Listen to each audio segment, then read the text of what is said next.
सुखदेव महामुनि 12 वर्ष के थे, श्याम वर्ण था, सुंदर शरीर, उनकी नाल भी नहीं कटी थी, बस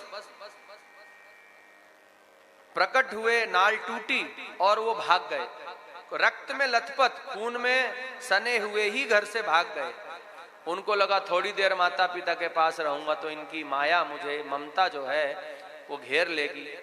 अब व्यास जी हे पुत्र कहते हुए पीछे पीछे जा रहे हैं, लेकिन उन्होंने वेद व्यास जी से कहा पिताजी आप आश्रम चले जाएं, मैं तप करूंगा।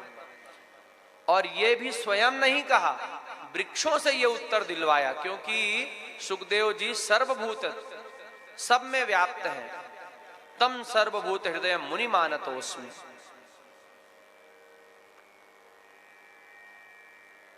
अब देखो सुखदेव महामुनि सरस्वती नदी के उस पार तप कर रहे हैं, वेद व्यास जी का आश्रम बस दोनों के बीच में दूरी नदी के इस पार उस पार की है, लेकिन फिर भी वेद व्यास जी कभी भी अपने पुत्र से मिलने नहीं गए, ना ही उनके पुत्र इधर आए। तप कर रहे हैं दोनों। लेकिन जब भागवत जी की रचना वेद व्यास जी ने कर ली, तब उनको ध्यान आया कि मेरे पुत्र से बड़ा परमहंस कौन होगा, उनसे बड़ा योगी कौन होगा, जो जन्म से ही माया मोह से दूर है, केवल भगवान का भजन कर रहा है, वही भागवत का सच्चा अधिकारी है।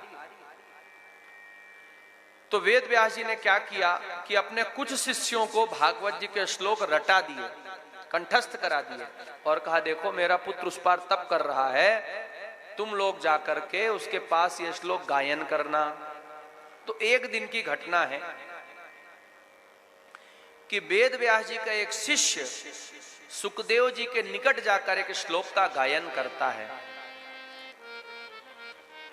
बरहा पीड़म नटवर वपुः कर्णयोः कर्णिकारम् बिभ्रतवासा कनककपिशं वैजयन्ती चमालाम् रन्ध्रान्वेणोरधर सुधया पूरयन् गोपवृन्दैः वृन्दारण्यं स्वपदरमणं प्राविशद्गीतकीर्तिः।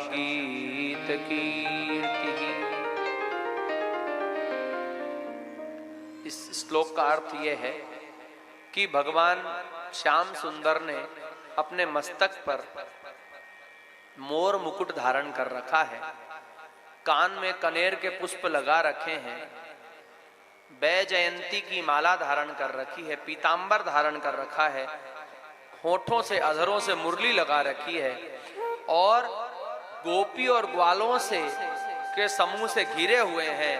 और जब मुरली बजाते हुए वो वृंदावन में विचरते हैं, विचरण करते हैं, तो पूरा जगत पवित्र हो जाता है।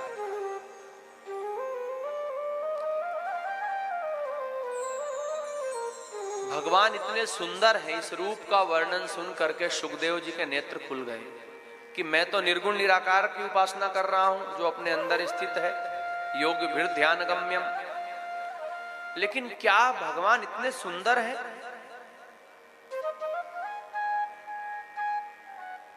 तो सुखदेव महामुनि के मन में ये बात आई कि भगवान का पहला लक्षण है करुणा। क्या लक्षण है? करुणा। सुंदरता नहीं है भगवान का लक्षण, वो दूसरा लक्षण है। पहला लक्षण क्या है? कारुण्य रूपम करुणावतारम। भगवान करुणा करने वाले हैं, दया करने वाले हैं, दीनों पर अनुग्रह करने वाले हैं। रूप कोई भी हो, भगवान का रूप तो नरसिंह जैसा भी भयंकर हो सकता है, लेकिन वो भी भक्त पर दया करने वाले हैं। भगवान का रूप तो बारह अर्थात सुअर का भी हो सकता है, लेकिन भक्त पर दया करने वाले हैं। भगवान का प्रथम लक्षण जो है वो दया है, करुणा है, कृपा है। इसलिए भगवान को भक्त वत्सल, कृपा सिंधु, करुणा सिंधु कहते हैं।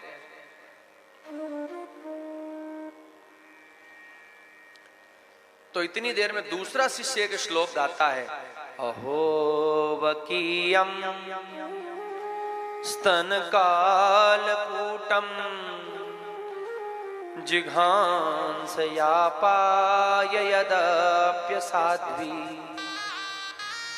लेभे गतिं धात्र्युचितां ततोऽन्यं कं वा दयालुं शरणं व्रजेम। अर्थात वो भगवान श्याम सुंदर इतने दयालु हैं कि जो पूतना उन्हें अपने स्तनों में विष लगा करके पिलाने आई थी, विष का बहाने मारने आई थी उनको, उस पूतना को भी उन्होंने वही गति प्रदान की जो अपनी मां यशोदा और देवकी को दी। मतलब मृत्यु के बाद जो लोक यशोदा और देवकी को दिया वही लोक उन्होंने पूतना को भी दिया, क्योंकि पूतना का भी दूध तो पिया ही था, दूध का ऋण तो था, इसलिए अपनी मां को जो लोक दिया वही लोक पूतना को भी प्रदान किया, सद्गति प्रदान की। ऐसा दयालु, कम वा दयालुम शरणम व्रजेम, संसार में ऐसा कौन दयालु होगा जो अपने शत्रुओं पर, जो उसको मारने के लिए आए, उस पर भी इतनी कृपा करे। भाई भक्तों पर तो कृपा करे वो बात समझ में आती है, लेकिन शत्रुओं पर भी उतनी कृपा करे वो केवल श्याम सुंदर है।